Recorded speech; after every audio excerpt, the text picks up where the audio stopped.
Good morning, everybody. Welcome to another episode of WCM Fireside Chats. I'm Brian Searle with Ben Quiggle. We are missing Kara this morning, who had something else that she had to do that was a little bit more important. But today we are having a show that's focused on like cool new things, right, Ben? Like cool new things campgrounds can buy for the parks, or cool old things that people can buy too, because we got the Gaga Ball guy here who's been around for years. So he's not really new unless there's some kind of innovation he's going to talk about today, but it's still cool. So we're gonna go around and just let people introduce themselves so we don't mess up, so you don't mess up pronunciations, because it's really you who screws up everything each week, Ben. So, who do you want to start with? Let's start with Brandon. All right, Brandon. He was eager to go. Tell us who you are. What's your company do? Oh, did he freeze up on us? I think he froze, yeah. I think he's gone. Well, Brandon, he works for a company called Spin Tea when he joins us, and they're based out of Angola, Indiana. So we'll start with Coach Cliff. All right. My name is Cliff Silverman, Coach Cliff's Gaga Ball Pits, and a lot of our campground customers have Gaga Ball Pit, which if you don't know what it is, it's a big octagon-shaped pit, and if I thought about it ahead of time, I would have had a picture for you, but I don't have one with me. Well, you should have put one up in the office so you could play it. I could walk this computer around. I could show you a whole bunch of pictures if it doesn't get anybody busy.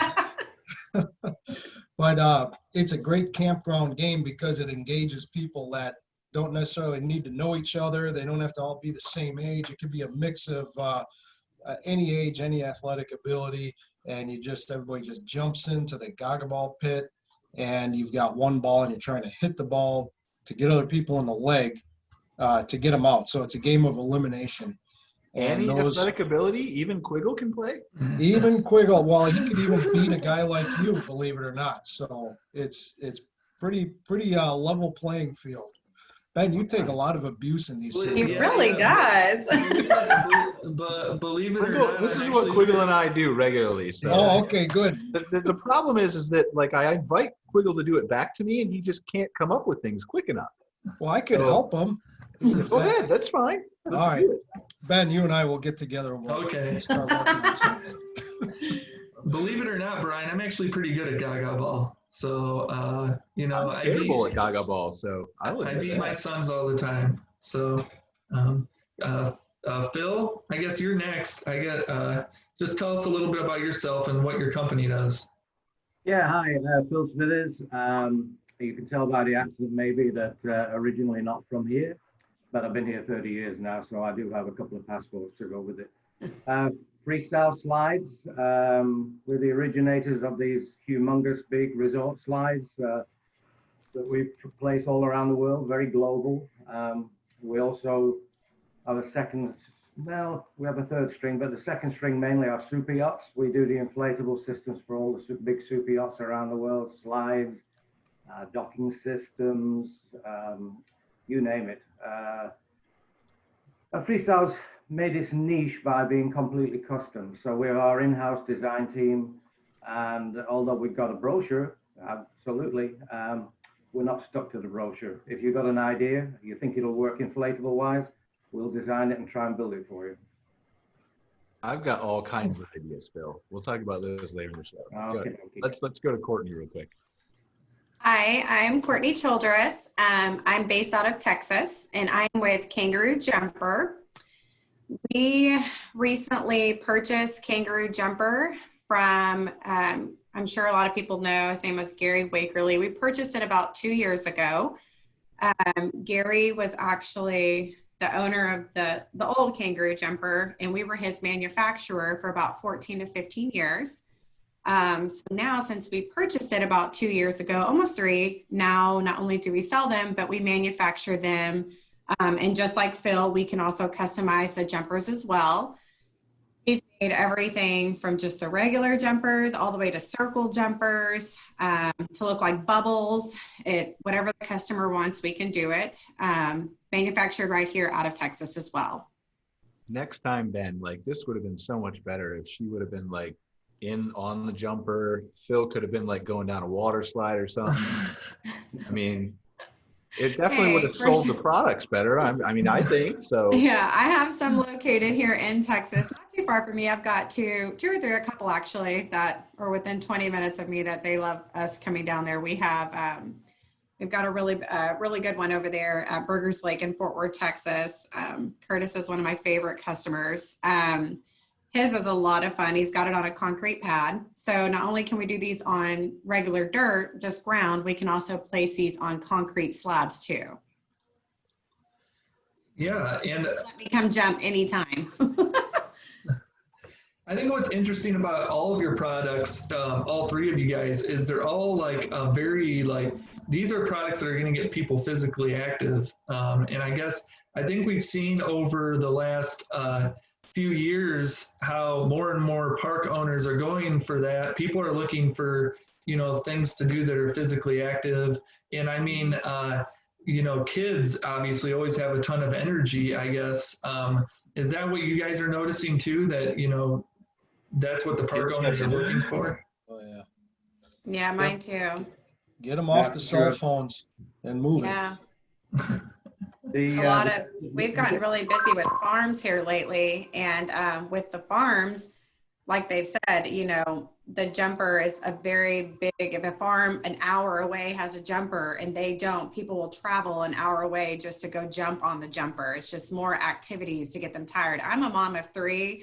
So anything to get my kids ready for bed 2 hours early, I'm perfectly fine with that.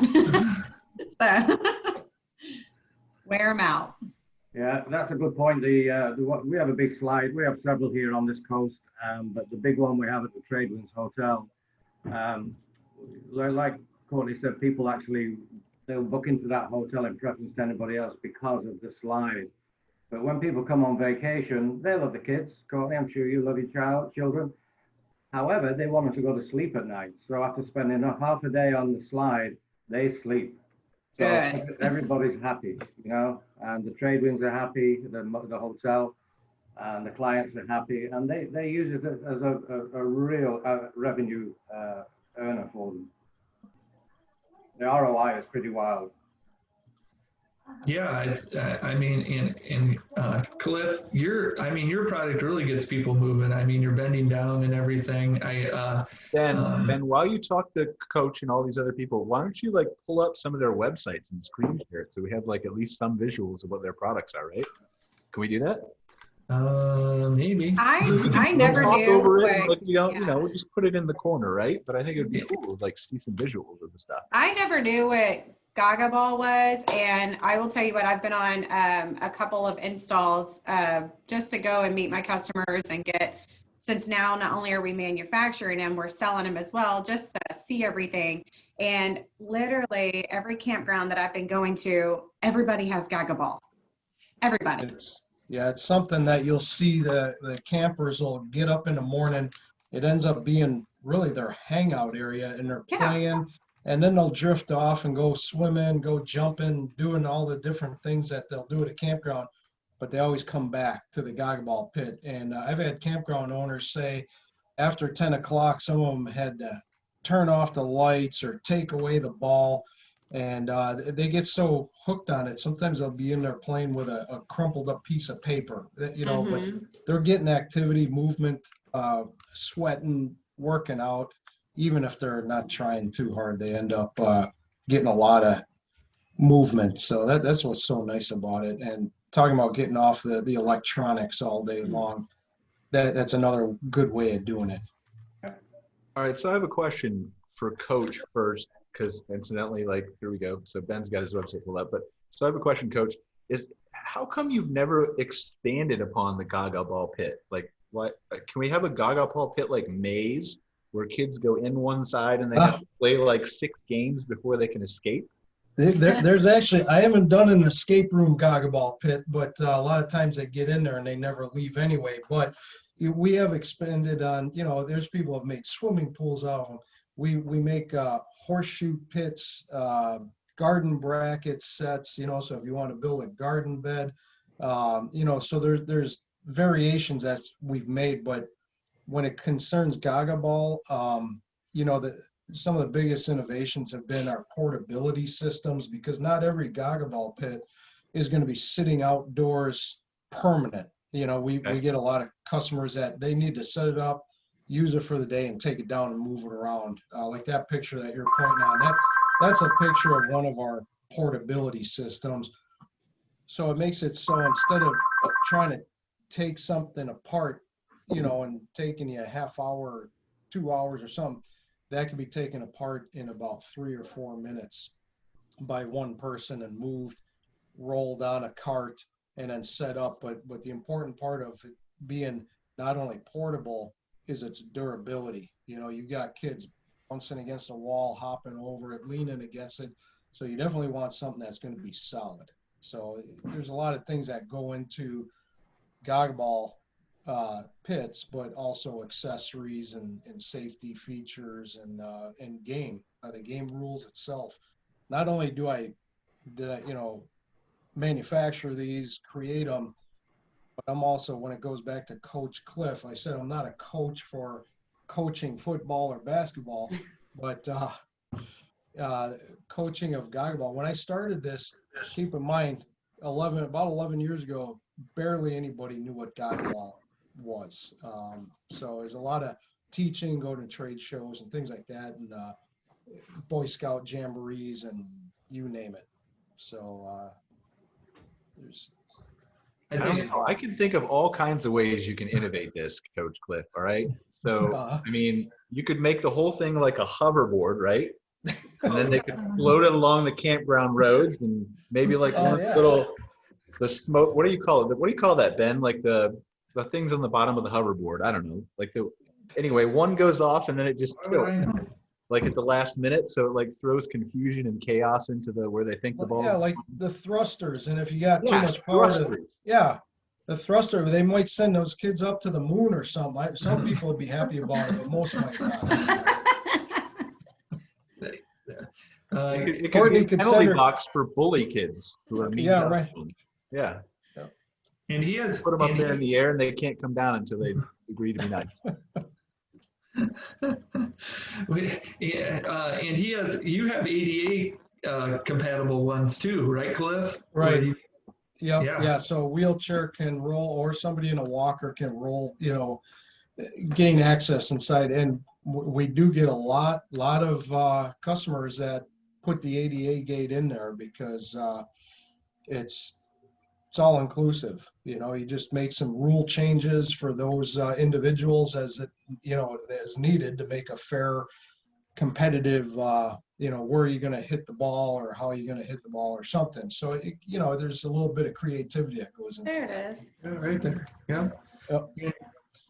And that woman there, that's in all the same size, or are they bigger or smaller? Or? There's different sizes. There's octagons and there's hexagons, and then you can adjust the overall size of the pit with the length of the lumber you use. So they're very versatile for how big, because sometimes there's restrictions on space, in certain areas. But and then there's different heights. There's 30-inch, 24-inch, and a 44-inch.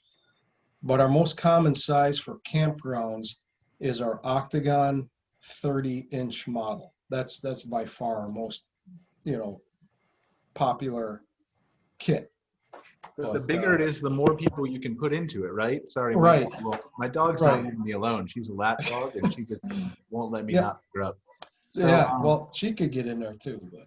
So I feel like there's an opportunity to do like a Guinness World Record for the largest Gaga Ball pit, probably in Indiana where Ben lives, because they've got room out there. And people would drive for like 6 or 7 hours to come to that, right? You could have 200 people playing Gaga Ball all at the same time. You could have a never-ending game if you wanted. That's another idea. We could live stream it because everybody's home with COVID. They got nothing else to do, right? So that's right. We could do like a death match, you want to do a death match, Cole? Ben, come on now. I think Cliff has shared some photos, or I've seen some photos of. I mean, you get like a 30, inch, the one that he's talking about for the campground models. And I mean, you can have like dozens of kids. It looks like they're literally playing on top of each other almost, because the kids get really excited about it. And I mean, you can just get dozens of kids in these things. Yeah, it's usually about 40 players on average before it starts getting crowded. Wow. Now, yeah, not going into too much detail. If you make it much bigger than that, then the games tend to kind of drag on a little too long. So there's a bigger is not always better after that point, in my opinion. Because I like the games could last 5-7 minutes. It's over, start all Yeah. over again. So. Yep. Well, I think Brandon, you didn't get to introduce yourself. You're back. Right before we went live, my said open it and shut down, which it's not even that hot today. So I'm not sure why my phone shut off, but my name is Brandon Eister. I'm from Angola, Indiana, and our business is spinty.com, and we do t-shirt spin art, something similar to my shirt here. Our machines are also able to do kind of like the old spin art that they used to have in the 70s. This with our machine. So there's a few different capabilities. They've been real popular with the campgrounds.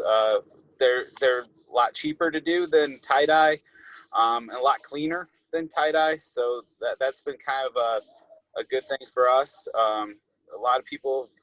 We also sell to rental companies. They'll rent them out for birthday parties. Some of the children parks have picked it up for an activity for birthday parties and that sort of thing. So we've had a lot of fun with it over the years. We've been doing it since about 2005. Brandon, what can you put in here? Is it just shirts, or can you put like different things in here? And I'm sorry, I'll be right back. I gotta grab my water, but I'm listening. Yeah, our machines, you can do t-shirts. We have some people that do the canvas bags on the shirt carriers. You can do, like I said, paper, the flying discs, pretty much any type of clothing. We have one lady that she does a lot of parties, which she'll go in and they'll do pillowcases, which is kind of unique. So our big thing is just building and distributing the machines, and then it's interesting to see what our customers take the machines and do with them. Can we put Quiggle in one of these things and spin him around and decorate him? Is that possible? And and Brian and I, Just I had serious never heard. question. Don't deflect, Quiggle. I mean, No, I'm just wondering how big these things can get, right? We're What can you deflecting. logistically put on there? Probably not Quiggle. We'd have to probably go with a bigger motor for that one, maybe. But What the? But I mean, well, come on, we're innovating with the Gaga Ball Pit, so obviously Quiggle's just a joke, right? But could we theoretically make it bigger and put things on there that are unique that we're not thinking about? I'm sure there's probably other ideas out there. Like I said, it's kind of we kind of started out with just how we started out was it was back in 2005. My boss was out with his granddaughter, and they were doing the paper spin art. She said, "Grandpa, that's really cool. I'd like to see that on t-shirts." Okay. So then we did t-shirts, and then over the years, it kind of evolved.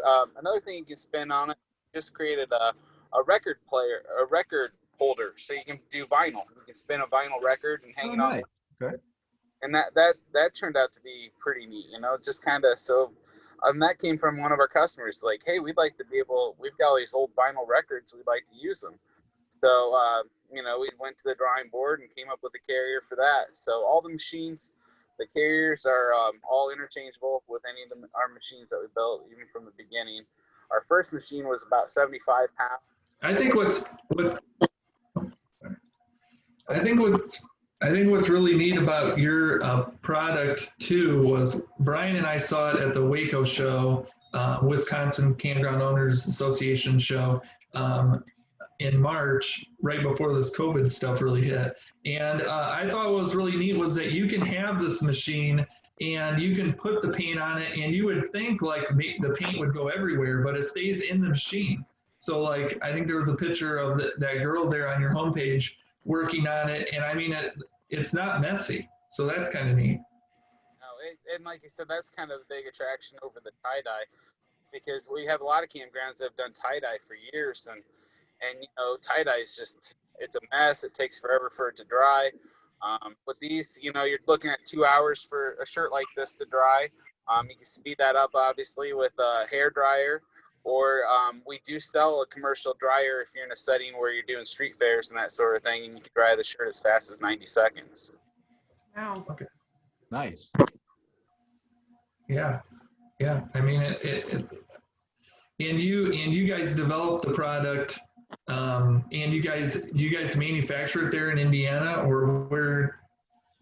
Yep, everything's built right here in Angola, Indiana. Yep.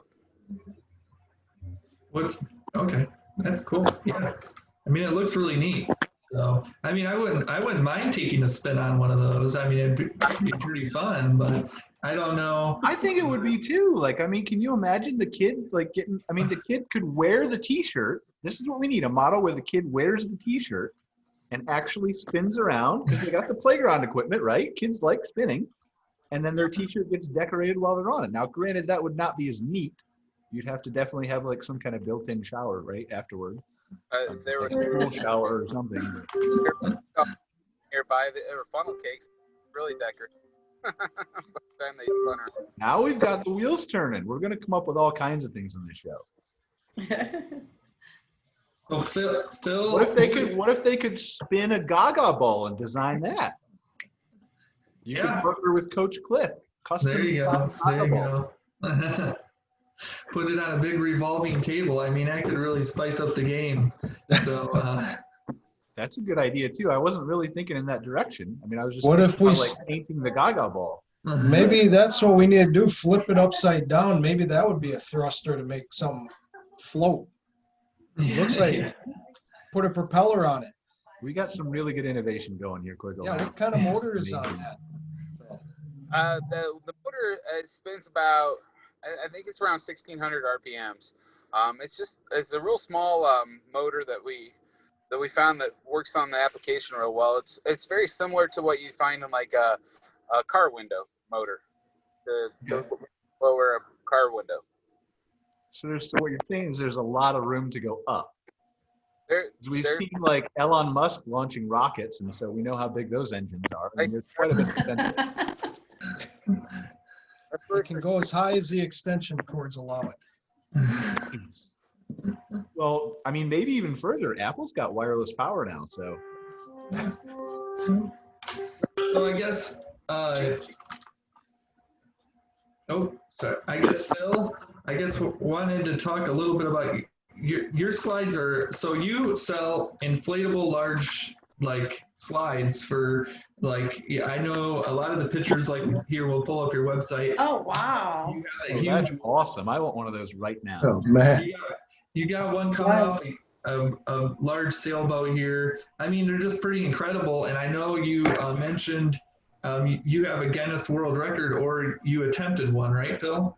No, we do have the Guinness World Record for the tallest inflatable slide ever made. 74 feet, I believe.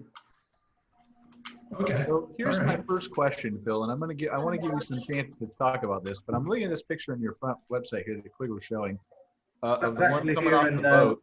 Just to interrupt, that's actually here where I live on St. Pete Beach. That's at the Tradewinds Hotel that I mentioned earlier. Okay. But on the right, the one that comes off the boat or the yacht or whatever it is, right? Right. What happens if there's a shark that bites the end of the slide? By the end of the slide, it deflates. All right. I mean, what if you're on the More slide? Though? Is that a interesting if safety it deflates. hazard? Do you need insurance for that? I don't know. I mean, I'm just thinking. That was the first thing that came into my mind. So you can see how the show's quickly going to devolve into all kinds of crazy things. You're just a doomsayer. No, sharks aren't interested. All right, that's fair. So tell us about what you got, Phil. It's like, this is really interesting. I want to know what you built. So, I mean, you have. Sorry, we're lagging, Ben. I don't mean to talk over you. Okay. No, that's fine. You go ahead, Brian. No. I was done. I just wanted him to talk about his product. That's all. Yeah, I mean, so you've got a couple different types of slides. I guess give us kind of a rundown of what kind of different slides you offer. Well, as I said earlier, we can build anything you like. As per the Guinness World Record, that was a customer request. Perth, Western Australia. We've actually got two guys over in Dubai at the moment. After COVID, they want to beat that world record. So we can do that. But and we'll go just about as high as you want within bounds of reality. But we're definitely going to do about 100-footer. I think the next one's going to be. There's the Guinness World Record. That's Western Australia with the on the left-hand side, and then next to it is our tripod, and then the hippo. So we have about half a dozen brochure slides, starting at about 25 feet tall. That would be our smaller one.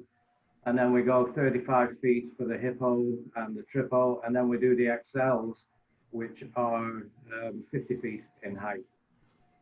Do you know anything about there was a request from the Royal Monaco Yacht Club. If you just want to go back to that in a second. The one you saw coming off the building. Yeah.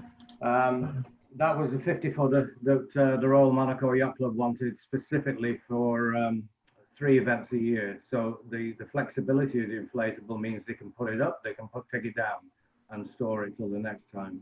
I think he wanted you to go back to one that was coming off the building, Ben. Yeah, if you can find Off the building. Okay, just hit your back button because you've obviously been to it. So. Oh, that one, the hybrid one? Oh, yeah. I'll get there. I'm a little slow with technology. So. Yeah, well, then there you go. So Oh my gosh, look at that. So that's a variation of our yacht slide, because the Monaco Yacht Club, obviously, they built their brand new club. It's very exclusive there, by the way. They built the yacht club to look like a yacht. So that's a derivative that we did from our super yachts. And it's 50 feet tall, and they love it. So 3 times a year, that's all they wanted it for. And so they take it down and they store it away. But, how does this impact insurance rates at the campground? You know, like, is it a lot? Is there barriers to putting these things up, or? We've never had a problem with that's our regular tripod. That's the one that's here on the beach. We've never had a problem with insurance that we know of, or anybody's had a problem. There are several companies out there. These things are really, really safe without, BSing. I actually believe, I've been down most of them. I think they're safer than a hard slide. I would agree, yeah. Yeah, you get a much softer ride for the client. There's a little bit of cushioning, if that's the right word. And they're pretty quick. And they don't use much water either. We supply you with a couple of hose pipes, a couple of spray nozzles, and that's all you need. There's no running water. There's no real wastage whatsoever. And like Courtney said earlier, we can do various grounds, whether it's a beach, whether it's grass, whether it's tarmac. I've just sent one up to Atlanta, actually, which is going to go adjacent to their building on the car park. It's all hard surfaces, but we can accommodate all that. Very nice. Yeah. And the durability is there. We make everything out of the first quality that we can. Everything is, stainless, and the steps are made out of seaboard, marine quality, stainless steel. They're built for durability. How long do you think one would last at the campground, getting regular daily use for 6 months out of the year? How many years do you think it would last? Well, we've had them out there 7, 8 years, a couple even longer. A lot of it is how you look after it. Like anything at home, you get pool equipment, put it away. We do swimming pools there too for the big clients. We've actually just, last year we did 2 swimming pools for Vladimir Putin. He doesn't own a yacht. Yes, he does. It's a big one. So we built 2 big swimming pools for him. Yes, it's interesting. The technology now, our design guys are very, very clever. We actually work, and we OEM now with Flow Rider. I'm sure you know Flow Riders. And they had a problem with their ride surfaces. They were too hard, so people were getting bumps and bangs and sprains. So we've developed a system of inflatable ride surfaces for them. So that's kind of what we do, All right, so if Coach Cliff has a hovering Gaga Ball Pit, obviously if somebody loses the game, they can't step out of the pit. So can we eject them onto a slide? It would be a total ejection, but yeah. All right, we're coming up with a pattern here. We're going to get you all together in like this group of, we're going to involve Courtney here in a second. You can borrow my kids. Phil, We want to take your jumper product too. We got to figure that out too, but we're working it. It's a step-by-step piecemeal approach here. But this is Phil, really cool. I have a question for Phil. Yeah. Okay. I'm looking at the one on the ship. If you sold that guy 7 more, it could look like it's getting attacked by an enormous octopus. Mm-hmm. That would draw some attention. Yeah, you can make some YouTube, TikTok videos out of that. I mean, We Creatively shot. Yeah. put alongside them. Sometimes we put alongside a climbing wall. We do all sorts of crazy stuff. We go as high as on the yachts at the minute, about 14 meters, which is a really tall slide off a yacht. We're on the biggest, craziest private-owned yachts in the world. It's amazing what's out there. The super yacht industry, if anybody thinks that the economy is bad, not for the super yacht people. No. Wow.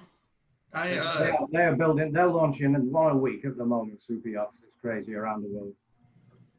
And I think another important aspect for campground owners too, when it comes to your slides, is that I think you've told me before, like you have this big one on the front page here that can be taken down in like 15 minutes, right?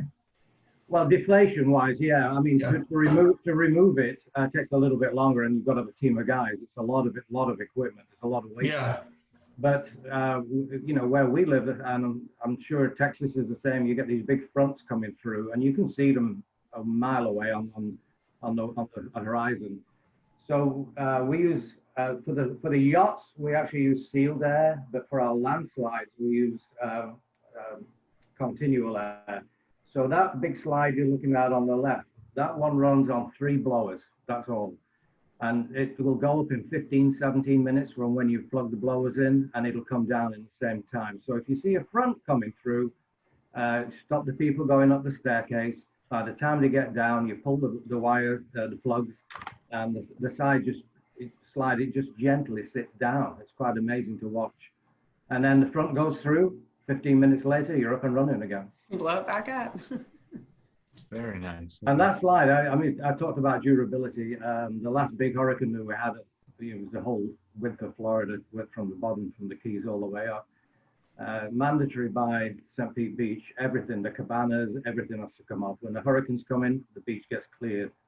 Well, they cleared everything, but then you ran out of time because it was a mandatory evacuation for the staff. So that slide was deflated, of course. It sat on the beach. And I, like a crazy Englishman, I didn't evacuate. We had 95-mile-an-hour winds came over my roof. That slide sat on the beach. It was full of sand and crap and everything else. But we thought, well, great, nice, good sail, new slide, we'll give them a nice new slide. Blew it up, cleaned, washed it down. It was perfect. That's a good question that you bring up. How hard are they to clean and maintain? Like if they do get the rainstorm or leaves or whatever? Rain's not a problem, but it's like anything that's made out of vinyl and PVC, you've got to keep it clean. So they are a bit on the tall side. It's just a case of sorting out your stuff, but really they're quite easy. Okay. End of the season is a hard time. Make sure that they're clean and very dry when you roll them up and put them away. Otherwise, you will get mildew. You can't stop that. And like something like that probably makes your park like a destination area. I mean, you could easily probably sell day passes or something to that at a campground. They make a lot of money out of that slide. And like the earlier conversation, people call to make a reservation at the trade winds and say, have you got the slide? They know it. It's advertised around the world. And it's one of their biggest attractions. And there's probably limited or no permitting, right? Because it's not a permanent structure. It was a little bit of a battle 17 years ago. The city council, there was a little bit of a battle to get them permission to go on a nice, pure, pristine white beach. This monstrosity that they called it. But now, it's just easy peasy. Well, right, but I mean, just for campground owners who would be buying it, instead of building a water slide that's traditional, right? Right. There's no permitting and zoning and all kinds of things because it goes up and goes down. Yeah, as long as it's not a public building, a public area like the beach, your campgrounds are fine. And the other thing is the flexibility. Your great idea, you put your slide in, and you think, well, this is the place for it. And then suddenly you realize, man, I wish I'd put it somewhere else. Well, with a hard slide, which are 4 times or 5 times the price, once it's in, it's in. These you can move around and whatever you want to do. We put one in the very first Crystal Lagoon here in Florida, actually in the USA, but it was here in Florida. And we put one in, and they made a real big screw up with their entry road. The site plan was there. We built the slide to suit the site plan. all custom made for them.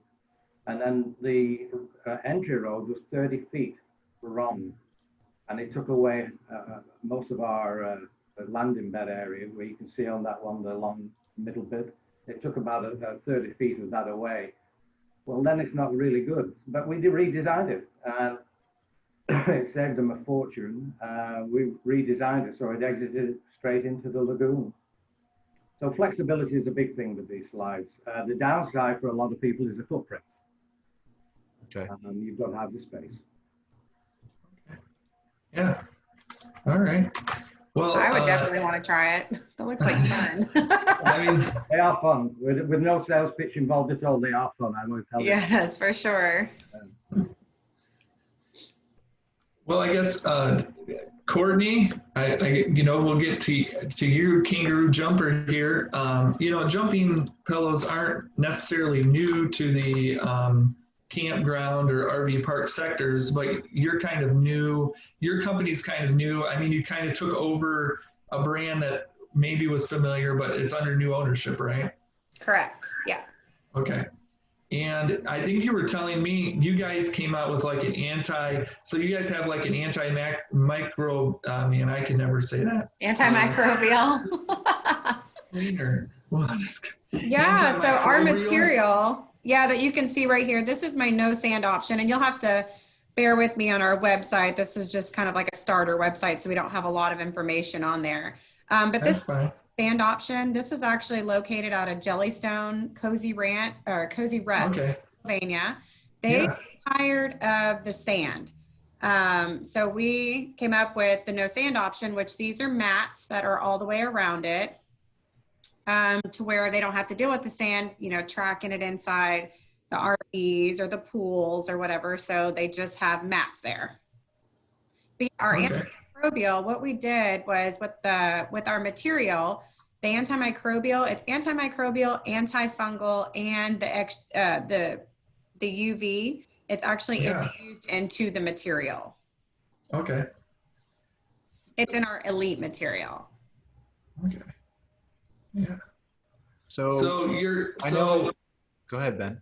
So, I mean, this is really, against COVID, I guess, what does this do again? Does this protect against COVID, or are you talking about like other? No, it's bacteria, Ben. It's not viruses. Yeah. I mean, I don't think. Go back to science class.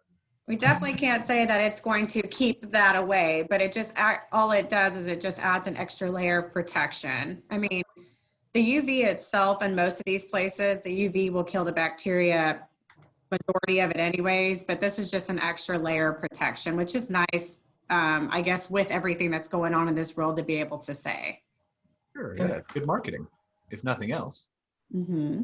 For the campground owner and for you, I mean, so. Mm-hmm. And it has become a big hit, especially, I was talking with a lot of farmers that are really taking a hit in the ag tourism business, and just telling them about this also with it. They were like, wow, that's amazing. And I'm like, yeah, it's just an added layer of protection. So for campground owners who are used to seeing the sand around it, right? What's the difference in cost to build what Cozy Rest has, or is there one? So that Cozy Rest one, this one particular, he was very, he actually came up with this whole layout himself. So it is more expensive, I will say that, because the mats themselves are about $750 a piece. And depending on the size that you get, the minimum mats that you will need is going to be 3 rolls, and that's for the smallest one. And the max rolls is 5, depending on if you get like the size 7, which is the biggest one the common biggest one. We can go as big as you want. I just put a size 8, which was a 77 foot in Miami. But typically you're going to need anywhere from between 3 to 5 rolls, depending on the size of jumper you get. Okay. So it is a little bit more. So can you Quiggle, you keep cutting people off. What are you doing? You gotta let her finish. Get a custom size too? I'm sorry? Does it go as big or as small? The jumper? Can you get like a custom size too? Does it go as big or small? Yeah. Yeah, we can do, everybody has their normal sizes like Phil that, we have set sizes, but sometimes there's people that can't fit a certain size. Like for instance, they have two. So we had to make the size 3 smaller. The size 3 meaning they're 10-foot wide panels, but different colors. That's kind of how most people, they're like, I'm like, count your colors and then I'll know. But we had to customize these because they wanted the bigger one, the size 6 over here. And they wanted, so what they did had is they did have another, they had a jump pad where that size 3 is, and they just decided to replace it to fit the smaller one, the size 3 for the little kids and the bigger one for the bigger kids. So everybody could jump all at once. So we customize all of them as well. It seems like it's a good investment though, because if you're swapping out the sand for this, then you get rid of all the maintenance and excess. Yeah, yeah, the maintenance. Some people got really tired of the maintenance, but what I heard the most about was if they have pools at their campgrounds. Ag tourism, the farmers, they typically always just use the sand. It's not a problem for them. But maintenance-wise for the campgrounds was they got tired of their filtration, process in the pools or it getting in the RVs and stuff like that. So it's become very popular to eliminate that. Okay. I was going to ask if you don't mind, on the seams, and do you sew and glue or do you RF weld? I'm so sorry, what'd you say? On the seams for the different panels, are you sewing and gluing or are you RF welding? Or oh, they're high welded for sure. No glue. Okay. A lot of people with inflatables, they don't understand the difference between just sewing and gluing and RF. Yes. Yeah, no, they're HF welding. We use HF weldings for those for sure. Yeah. And this is the craziest. Yeah, this is the craziest question. Everybody's like, is that duct tape? And I'm like, no, that's not duct tape. So the little panel where the blue ends, you can see that there is a gray. That is actually our Velcro flap, that right there. That's our Velcro flap. Now we have several different colors that you can choose from, but most of the customers choose the gray because it kind of flows in with the carpeted foam. But we have different colors in the carpeted foam. We also have different colors in that Velcro flap as well too. And that's also welded onto the material. So it's not like it's something that just sticks on there. That Velcro flap is welded onto the material, and then there's Velcro underneath it that attaches itself to the mats itself. Right. You could make like a slide park out of this, right? So we could have like 6 slides from Phil. You go down one slide and get ejected onto a jumping pillow, which launches you onto the second slide, and you just keep going around until you're done, right? Until we hit the Gaga Ball, right? Until you hit the Gaga Ball. Don't leave Coach Cliff out. Which then you can just kind of get tired of and quit, or you can get ejected because you lose and go back around the circle again. Yeah, they hover your way up. be funny to see. So Courtney. Yes, the hovering Gaga Ball Pit can bring you up to the top of the slide, so you don't have to exert any physical energy climbing those ladders. And I have a 9-year-old that's very active. So if we want to use my 9-year-old, we can. He will be totally down for all of it. He's the one that I'm always like, oh my gosh, my insurance. Like he's just done too much. Yeah, we haven't really thought about the insurance with all this stuff. Yeah. That could get a little pricey. Let's just not talk about that. Maybe put some helmets and some knee pads on people before they go down the slide. So, Yeah. No, we don't need those. As I say, it's quite a comfortable ride, and there are companies out there that are very happy to insure the product. So, knock on wood, we've been very minimal in any attacks on, for claims. Yeah, us as well. Yeah. We're not disputing your safety, Phil, or Courtney, or Coach Cliff. We're just talking about the link between them. Nah, Yeah, so that might get a little bit dicey. I'm not sure. Yeah, I wish I had one with my sand option on here. The sand option is still a great option, especially ag tourism. They like it. And a lot of campgrounds, they would just prefer just to deal with the sand as well too. One great thing, that's another one of our mats. One great thing about it is, like we try to tell a lot of people, safety wise, is right here, you can see where it says like no jumping near the edge. This part right here, those are there not only for, safety reasons, but also it is a sand indicator. So our customers know where to keep their sand at, to where when the kids come down, it's still a great safety measure. So like, having to keep up with, the maintenance of it, we're like, as long as that sand is right below those graphics, you'll be perfectly fine. Now I know Cozy Rest, that's a really busy park. How long will each of these mats last? So they do have a warranty on it, and from what my understanding is, they typically last a couple of years.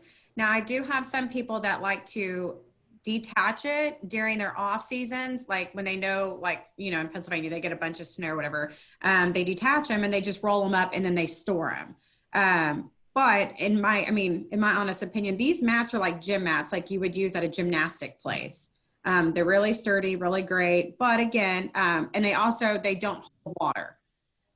But again, it's always nice, just general maintenance, just to roll them up and put them up so you can get the longer use out of them. But generally, a couple of years that they do last. I've had somebody that had to replace theirs after I just replaced theirs, and they had theirs out there at a campground for 5 or 6 years.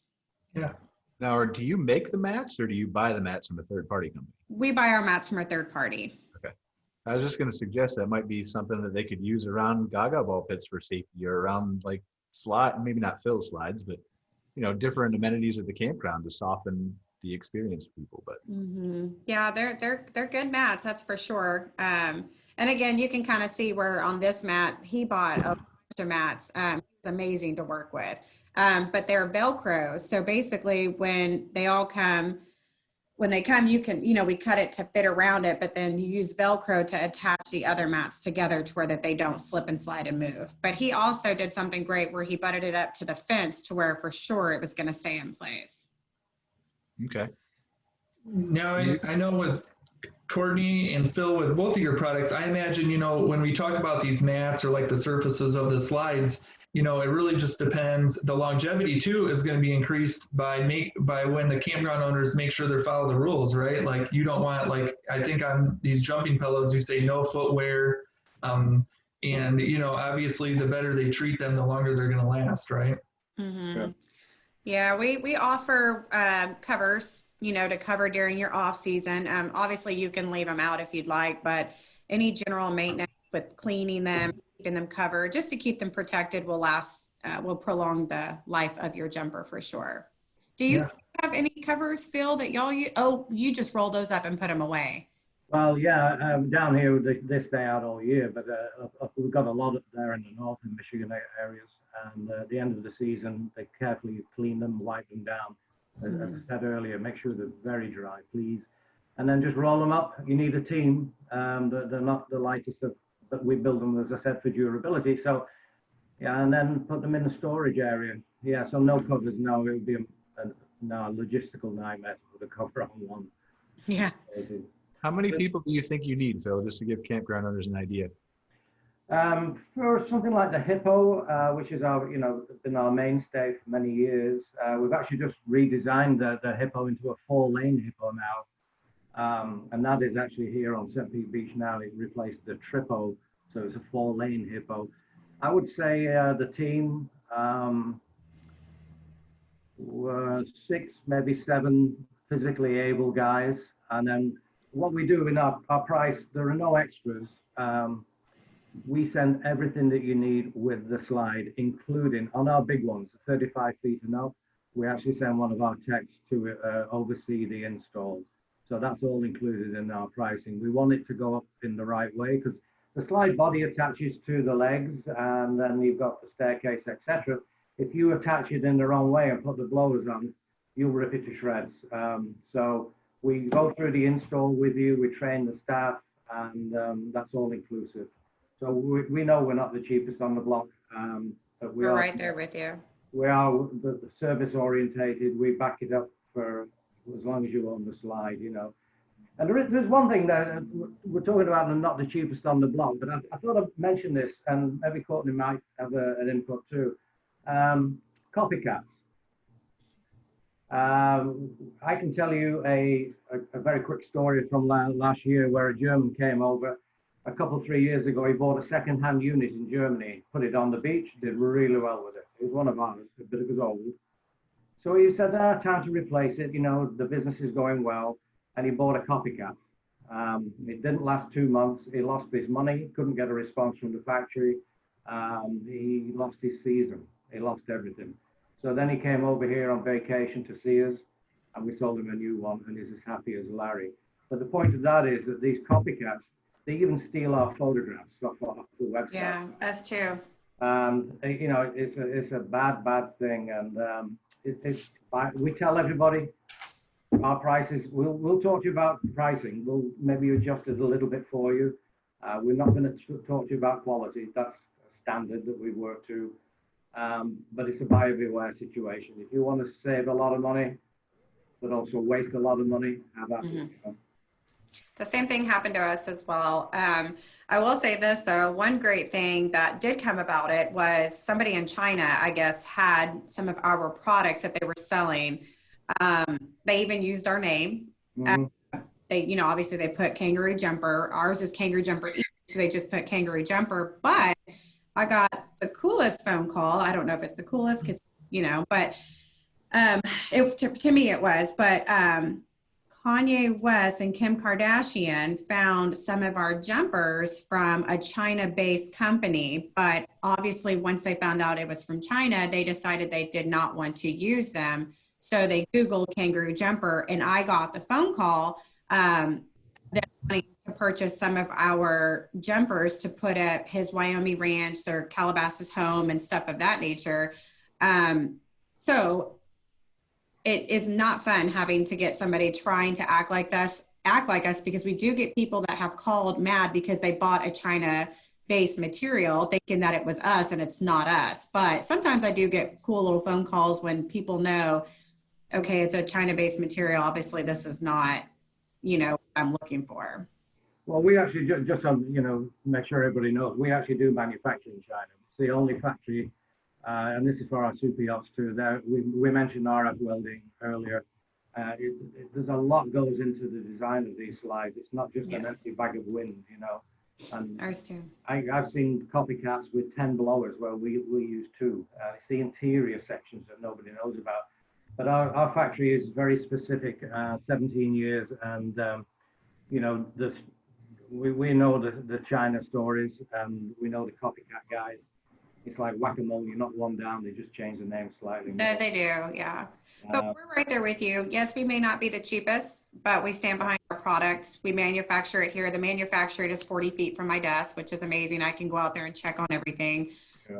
One thing I have noticed is our customer service for me. I can only speak for myself, but I am always available to my customers, and they know that, especially it could be a Sunday at 10 o'clock at night, and I've got somebody that, you know, is again in California that's calling me because they're doing a self install, and I promised them that I would work, you know, let them know if they could call me at any point in time. And if that's when they're out there installing, especially my farmers, I'm on the phone with them answering any questions that they have. So not only do we stand behind our material, but our customer service is amazing as well. So that's what we pride ourselves on too. Even if somebody buys a used one, which does happen quite a bit. Yeah, we do too, actually. We've got somebody purchase one. Any way we can. Yep, we're the same way. Same way. Yeah, you should have invited Kim Kardashian on. Well, you know what, you guys, I am still waiting to see. Yeah, I was actually, I thought it was a joke at first. I was like, okay. And then they sent me like the layout of everything that they were wanting to do. And I was like, oh, okay, this might actually be real. And then, you know, he kind of went on his rant, and it's kind of been a little quiet. So I guess we'll see if one of his contractors contact me again to see what he's wanting some really crazy shapes and sizes, which are a lot of fun. I'm sure Phil could probably feel the same. I love when people call and they're like, there's no way you guys can do this. Well, we can do it. If you want it and it's possible, we can definitely do it. What we do. All right, so I've got a question for Phil. Phil, is there something that you imagined in your head that you want to build for somebody that nobody's ordered yet? Nobody's ordered. Not really, because you know, a slide is a slide at the end of the day. You know? Well, that's true, but I mean, you do a lot of crazy and unique things. So I was just curious if there's something you've dreamt of that you haven't been able to build yet. No, I haven't really thought too much about that. I mean, the How cool would a spiraling one be? Well, funny enough, we had it's all gone quiet because of this present situation. But over by the Victoria Falls in Africa, the guy there, he's penciled a sketch out to us. He wants to do a slide park, about 10 of our slides, and it's all by the Victoria National Reserve, I believe, now Victoria Falls. And he did sketch a spiral out that we can do, but it'll be a pain to put up. We do a curved slide for the super yachts, and it's an absolute pain in the rear end for the staff, the crew, I should say. The crew don't like us. I can tell you that right now. Flyers like us, the yacht owners like us, the captains like us, but the crew, no, not so much. I mean, we got to make something for adults, right? So maybe you could stop halfway down at a bar, at an inflatable bar, and have drinks, and then continue. We do get a lot of thought process coming through with people with floating pools that are attached to barges with bars, etc., etc. Yeah. Okay. Yeah. But I think the interesting one is working alongside Flowrider, our design team, which are based in South Africa. The design team working with Flowrider, they now do the Wavos, which is a 180, which is an amazing technology if you ever see one of those. We're actually now doing we're doing the inflatable sections for a portable, transportable Flowrider, all inflatable on top of a truck bed. And the latest one, which will come out in about 3, maybe 4 months, we're going to do a floating Flowrider. Now for the flow rider is the thing that's in like the Kalahari resorts, right? The inside stand-up surfing and stuff like that? Inside surfing, yeah. It's not all resorts, but Royal Caribbean have got 10 of them on their yachts. Yep. Oh, you know what? There's one, okay, mistake. I think there's one here in Hurricane Harbor. Maybe. Flow riders, yeah, they're very, very Yeah, we have a Hurricane Harbor here in the Dallas-Fort Worth area. And I remember when we were passing by them put them up there and them trying to surf. Is that what you're saying? Yeah, Yep. that's what they are, yeah. That is really cool. Well, now the riding beds and the landing areas are all computer controlled, air controlled, and you can change them. We're going to do one called, I think it's called the Rip Curl, where you can actually pretend you're in a tube like a surfer does, you know, and that means changing the inflatable bed. So it's all high tech. It's not just the bouncy castle that a lot of people think we are. We're not. All right, Coach Cliff is being really quiet up there. Yeah. Coach, what do you think about an inflatable Gaga Ball Pit with like a little bit of water involved? That could be fun too. How heavy are those balls, just out of curiosity? Oh, they're just lightweight inflatable vinyl balls. Oh, So okay. there's really no weight to them at all. Okay. You want to Yeah. play the game. You want to stay away from those playground balls, the heavy ones, because they're Okay. too slow. You know, they're too slow, so people have to punch them with a fist to get them moving. But actually, I got Yeah, we were a bit at a. deflated, but it's just these types of Oh, okay. light balls, Okay. and they move fast. You Yeah. know? This was from There's a Boy Scout jamboree. They're big Nice. jamboree. Where I grounds. saw that, where I saw the Gaga Ball was I was at Flat Rock River YMCA in Oklahoma, and Okay. where I saw we were installing one of our jumpers there, a replacement, and I saw a bunch of kids. Some of them were sitting on the edges, and everybody. I was like, "What is the commotion over here?" And so I walked over there, and I was like, "Oh!" And I should have went over there and tried to pick up a ball, but I don't think I want to do that because the kids were very in tune with it, interrupt their game. But Yeah. it looked very cool. Yeah, I'll bet your son loved it. Did you say your son plays it or has played it? No, I was good. there installing, doing a replacement jumper. We were reinstalling a new jumper at Flat Rock YMCA in Oklahoma, and I went to go walk by to go talk to somebody, and I just heard a bunch of commotion, and I was like, "What is going on?" And it was a big circle, and I remember seeing the balls and stuff, and the kids were just really enjoying it. Oh, yeah. Well, the schools, our biggest customer base are schools. So I'm surprised he doesn't have one at his school. Really? But yeah, schools and campgrounds and summer camps, things like Is that. this only an So outdoor product, or do they do them inside as well? our portable ones get used inside all the time for like PE class where they got to set it Oh, up and okay. take it down. Or church youth groups use them a lot where they might not have space out in the church property because not all churches are huge, Mhm. you know, but yeah, it could be inside too. So, and especially in winter months and the Yeah. climates where you can't really be outside when it's 10 degrees below zero. That's, yeah, where it's you're getting going really in popular Michigan. for us too. We're Yeah. starting to put ours in inside like shopping malls since Mm-hmm. we can do them on concrete slabs. So they're getting into shopping malls. The big trampoline parks were being put in there too. So Yeah. it's really Yeah, good it's- having them be able to be either or. Yeah.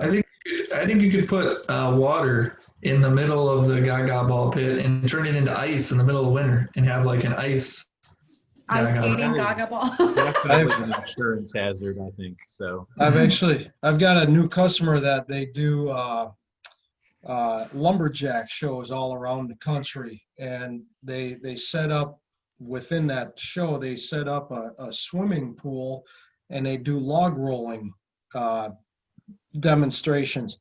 So they're using our Gaga Ball Pit system to build a pool, and then they have a liner. So you could actually make a swimming pool out of it if you want to. So there's a lot of applications to it. So That's see, cool. but you got Gaga ball the market underwater. Whoever could hold their breath the longest could really win that game. You got to take these ideas and market them, Coach. You can sell them. It's all in the works. Gotta keep watching our website. All right, what Quiggle, keep that up. I want you to refresh once a day for the next Okay. week and see what's new. Yeah, if not, we might we might steal the idea. There you go. I did real quickly. I think some of you already spoke to the kind of year you guys are having. I guess just real quickly, if you guys have any comment on. I know we've talked with a lot of park owners and a lot of other vendors and stuff just about how their years have went. I guess how has COVID impacted your business? Has it really hurt it at all, or are you guys just going like regular, I guess? I think for me anyway, the campgrounds have been steady. The schools have slowed down because of obviously, a lot of schools being closed or delayed. And but the rest of it seems to be doing all right. Summer camps are a little bit slow too. Yeah. So I think, Phil, you said that you're still going pretty strong. It's picking up again. It was a little slow for a while. One of I mentioned downside about our product being so big would be the footprint. You need a space. So the smaller campgrounds can sometimes struggle with that. But the larger ones are not, don't have that problem. However, it's a fair investment. And budgeting, people before COVID weren't thinking too much about this year coming. Mm-hmm. Now they're thinking next year. Yeah. We start at 30,000 and go to wherever you want, money wise. So it's not an easy decision. You've got to lay your budget out very carefully. However, the ROI is pretty phenomenal. The trade winds, I will tell you, make over $1 million a year after that slide, and it costs them 125. So it's a lot out, but there's a lot coming back too. So people are thinking about how do we get going again for next year. Yeah. To make up for what they lost. Yeah. Right. So that's what I'm seeing right now, answering a lot of questions, etc., etc. The super yacht business, which has nothing to do with campgrounds, I understand, but that is gangbusters. That's crazy all the time. So don't have all your eggs in one basket. That's one thing that I do know. Yeah, we did slow down a little bit. A lot of deals that I had going, it was like it just completely slowed down with people nervous. Like right now, my season would be the ag tourism. People in the farm industry are now starting to buy. I'm still kind of moving along with them, but a lot of people, I don't know what it is, but the ag tourism, they're really taking a hit. They're not allowing them to, feed the animals. They're not allowing them to ride the trains, like the hay rides. Like some in some states, they're not even allowing them to have hay there because kids can touch the hay and they think it may be, get it that way. So a lot of my farmers, I had actually talked to a bunch of them. They lost, hundreds, $50,000 to $100,000 a season. So what they wanted to do, they're having to place on hold because now they're trying to figure out how they can recoup some of their costs. Right. Some of my farmers are now at the point where they're just like, we don't care, we're opening anyways. And I'm like, okay. So how has, just out of curiosity for you guys, for you, the three of you, how has it impacted you, if at all, or how do you think it might impact you that we don't have RV shows or campground shows anymore? I heard, is it Waco? So I heard KOA and, well, I saw that KOA and Arvik, they're doing all theirs remotely. Virtual, yeah. Waco is actually, they're going, like they're having their convention. Is anybody going or? Well, Waco's big convention is until March, but they're having their fall meeting, I think, in person still, yeah. Oh, okay, but so yeah, from what my understanding was, is in March, aren't they allowing us to go to the convention center? Maybe. I don't know, yeah. I think it's changing too quickly now for everybody to know what March holds, but. But I guess, do you guys like are you guys participating in the virtual shows, and are you looking forward to participating in the virtual shows, I guess? Or would you? I'm not really big on, I mean, I don't know about everybody else on here, but I'm not like a big person, like a electronic person. So I guess I'm still trying to wrap my head around this virtual thing. I wish we had like a, kind of like a preview of how it would be. So I'm asking a bunch of questions, and Arvik has been amazing at answering those for me, Gary. But I guess I'm just a little confused. How does everybody else feel about it?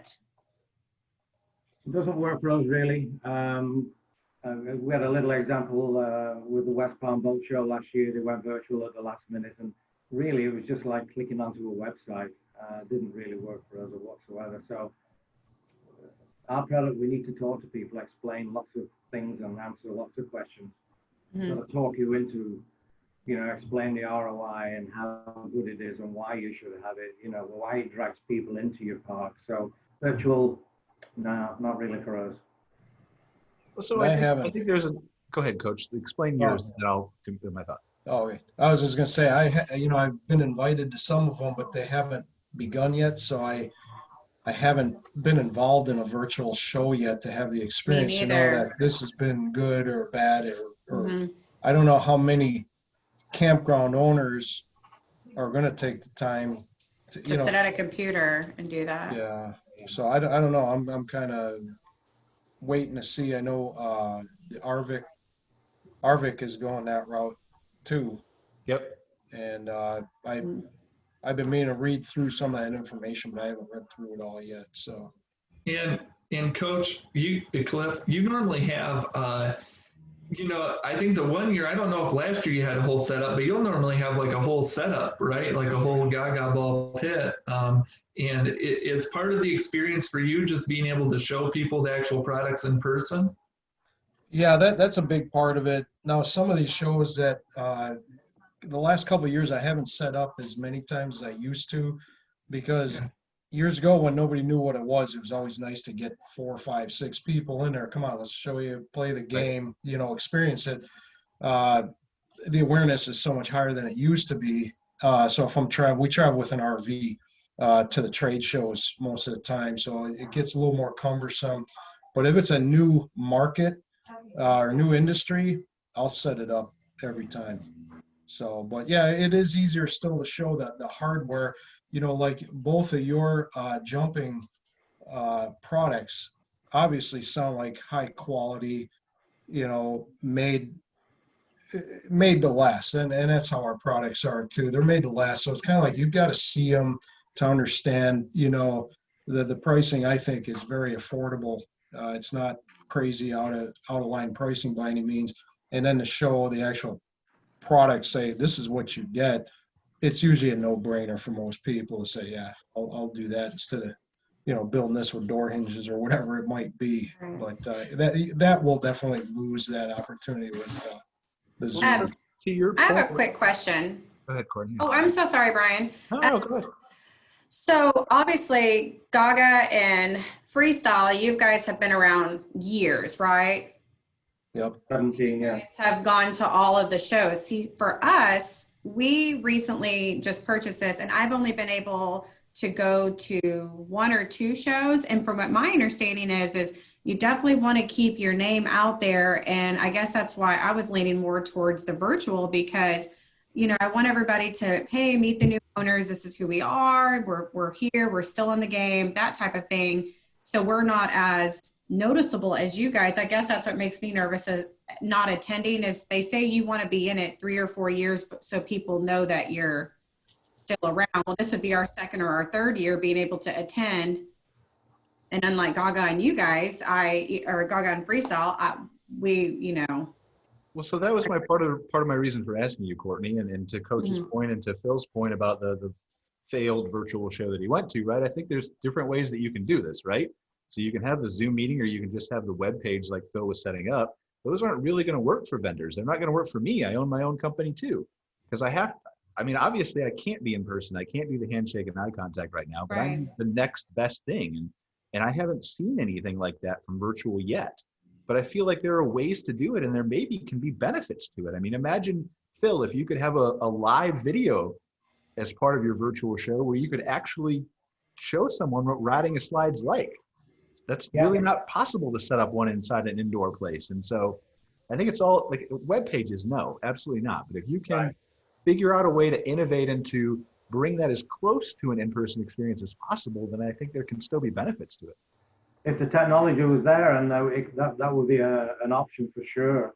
I think, with the power of IAPA, if they're not going virtual, there's a reason for it. I mean, that's a monster show, as we all know. Yeah, but IAPA's also the touch demonstrate. Like IAPA's huge. Yeah. Oh, wasn't that the one in Florida? Yeah, that's the theme park, amusement park one. Yeah, I heard that show is humongous. Yeah, IAPA's really hard because everything there is touch. Mm-hmm. Yeah, you can get everything from a rubber duck to a roller coaster in the same building. So literally, you can. But they're not offering a virtual option. So Oh wow! So they're just not having one at all. Yeah. And yet the strange thing is, the world's biggest boat show is Fort Lauderdale. I know I keep drifting back to boats, but I do both sides. They've just announced they're going to go ahead with it, and we pulled our booth. We're not going to do it at all. It's too dangerous. It's not good. And all the Europeans that we rely on, they're not going to come over either. And that's another thing for IAPA, by the way. Huge European, they come for a holiday as well as do the trade show. Well, and that's the other balance benefit to virtual, right? Is you can reach a lot of people who otherwise may not have traveled or been too busy on the calendar. If it's done the right way, possibly, yeah. But the way it's set up right now, it's just. You're very right. You're very right. I have not seen anything that's worked well yet. So, yeah. I haven't seen what Arvik's doing. Hopefully, Arvik's is going to be great. I mean, I think it is from what I've seen. So, but it's definitely going to require, some more thinking than what's gone on so far that I've seen. So yeah, if this was year 2 with virtual, then we'd know how to fix from that's it, right? Yeah, everybody has like ways to make everything better, and it's like the very first year, I'm sure it's going to be kind of rocky. I think it's going to be rocky for any and everybody. So yeah, I think what's interesting for the vendors moving forward is the potential, and I know Brian and I have talked about this before, the potential to have these hybrid conferences where you do have an in-person and you have a virtual component. So there's potential for maybe vendors to be able to reach not only that in-person audience, but then you could also have that virtual connection for people who maybe can't attend. So that's kind of interesting looking down the road, because I don't think like Arvik and KOA are just going to continue to do virtual down the road unless they have to. I mean, they're definitely going to have in-person conferences at some point down the road again. So yeah, of course, if it's feasible. I mean, nothing's ever going to replace a handshake and eye contact, but if you can't do it, you can't do it. So yeah, I have so much fun at the conferences. I've met so many people. I love the vendors. It's so nice being at the conferences for sure. And I mean, this year, Arvik was supposed to be in Destin and KOA was going to be in Vegas. And I'm like, fun place. No. Exactly. I was like, really? We had to blow up this conference season? I mean, it was Daytona and Las Vegas. It was just going to be epic. But Daytona, not Destin. Yes. Yeah, man. All right, my turn this week. Ben, do you have any more questions? No, I don't think so. All right, I think it's 12:15. We should let all these people get back to their business because they probably got important things to do. Yeah, I mean, right? Well, I mean, I'm the most important thing in the entire planet. But besides that, I'm sure they probably have other things to do. So, but thank you, Phil and Courtney and Cliff for coming on and just talking a little bit about your products. And I hope you found it was a worthwhile experience. And thank you, everyone, for watching. And we look forward to seeing you next Monday with a completely different topic. So have a good rest of your week. Thanks for having us. Bye. Thank you.